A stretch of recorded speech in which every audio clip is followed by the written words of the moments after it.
नमस्कार दोस्तों, श्री कथा चैनल में आपका हार्दिक स्वागत है।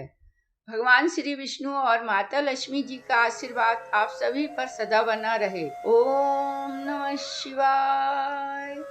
आमल की रंग भरी एकादशी के दिन बाबा विश्वनाथ माता गौरी का गौना कराकर पहली बार काशी आए थे।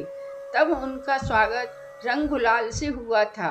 व्रत रखने से भगवान विष्णु की विशेष कृपा प्राप्त होती है और मृत्यु के पश्चात मोक्ष की प्राप्ति होती है।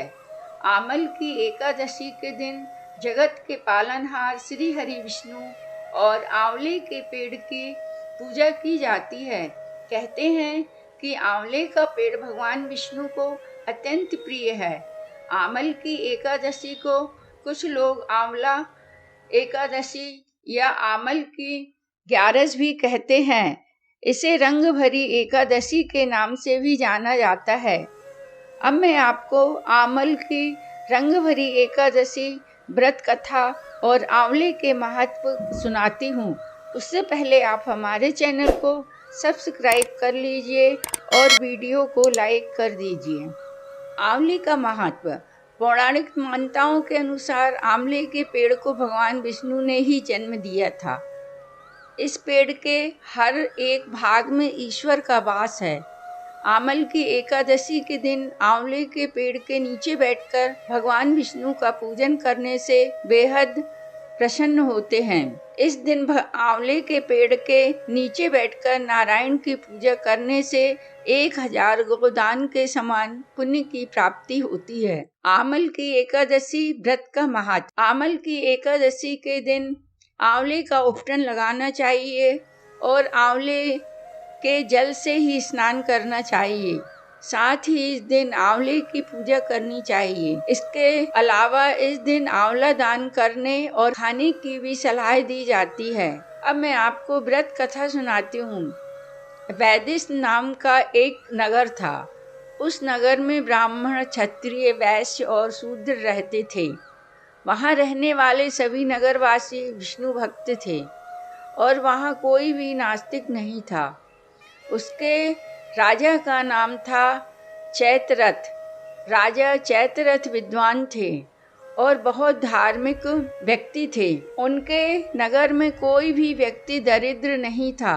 नगर में रहने वाला हर शख्स एकादशी का व्रत करता था।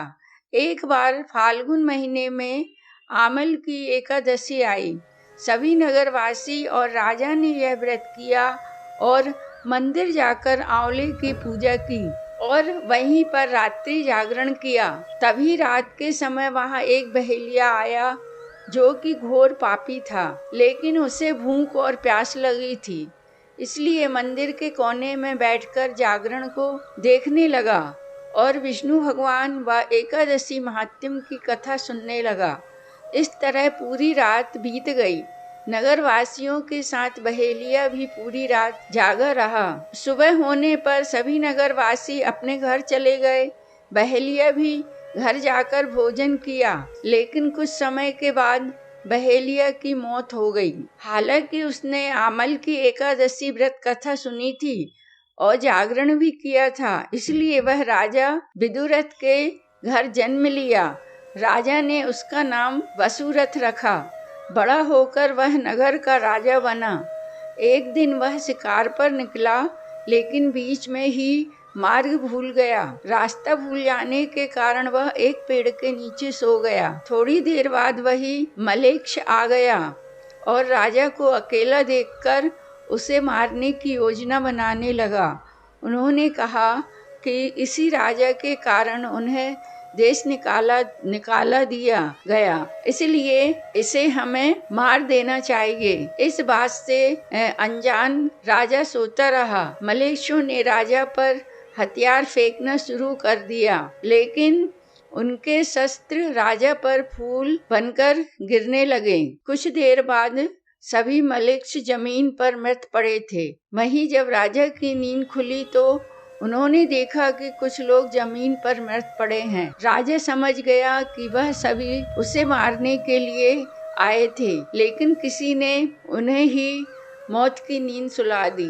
यह देखकर राजा ने कहा कि जंगल में ऐसा कौन है जिसने उनकी जान बचाई है। तभी आकाशवाणी हुई कि हे राजन, भगवान विष्णु ने तुम्हारी जान बचाई है। तुमने पिछले जन्म में आमल की एकादशी व्रत कथा सुना था और उसी का फल है कि आज तुम शत्रुओं से घिरे होने के बावजूद जीवित हो। राजा अपने नगर लौटा और सुखी पूर्वक राज करने लगा और धर्म के कार्य करने लगा। बोलो भगवान विष्णु की जय, लक्ष्मी जी की जय। अब मैं आपको आमल की एकादशी व्रत की कथा नंबर 2 सुनाती हूँ।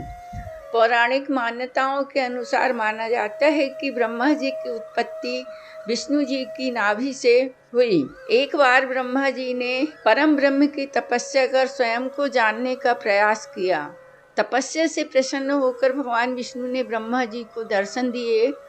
उन्हें देखते हुए ब्रह्मा जी की आंखों में आंसू की धारा बहने लगी। ब्रह्मा जी के आंसू जब उनके चरणों पर गिरे, आंसू आंवले के पेड़ में बदल गए। तब विष्णु जी ने कहा कि आज से यह वृक्ष और इसका फल मुझे बेहद ही प्रिय होगा और जो भी भक्त आमल की एकादशी के दिन इस वृक्ष की पूजा करेगा या मुझ पर यूं आंवला चढ़ाएगा, वो मोक्ष की तरफ अग्रसर होगा। बोलो लक्ष्मी नारायण भगवान की जय।